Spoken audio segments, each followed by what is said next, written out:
ജർമ്മനിയിലെ ഗ്രാൽമ്യൂറിറ്റ്സിലെ ബീച്ചിലാണ് നാം ഇന്ന്.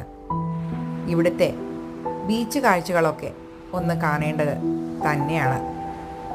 സമ്മർ ടൈം ഫാമിലിയോടൊപ്പം സ്പെൻഡ് ചെയ്യുന്നതിലേക്കായി അനേകം പേര് ഇവിടെ എത്താറുണ്ട്. ഇവിടുത്തെ ഏറ്റവും പ്രധാനപ്പെട്ട കാഴ്ചകളിലൊന്നാണ് ഈ കടൽപ്പാലം. ഇത് കാണാനും ഒത്തിരി പേര് എത്തുന്നു. പാലത്തിന് രണ്ട് സൈഡിലും ഇതുപോലുള്ള സ്ട്രാൻഡ് കോർബുകൾ നമുക്ക് ധാരാളം കാണാം. ചെറിയ വീടുകൾ പോലെ അടുങ്ങിയിരിക്കുന്ന ഇത് കാണാൻ വളരെ ഭംഗിയാണ്. വളരെ പഴക്കം ചെന്ന ഈ പാലം നിർമ്മിച്ചിരിക്കുന്നത് തടികൾ കൊണ്ടാണ്. പ്രിയപ്പെട്ടവരോടൊപ്പം ഒരു സായാഹ്നം ചിലവഴിക്കാൻ പറ്റിയൊരു സ്പോട്ടാണ് ഗ്രാൽമ്യൂറിറ്റ്സിലെ ഈ ബീച്ചും ഈ പാലവും.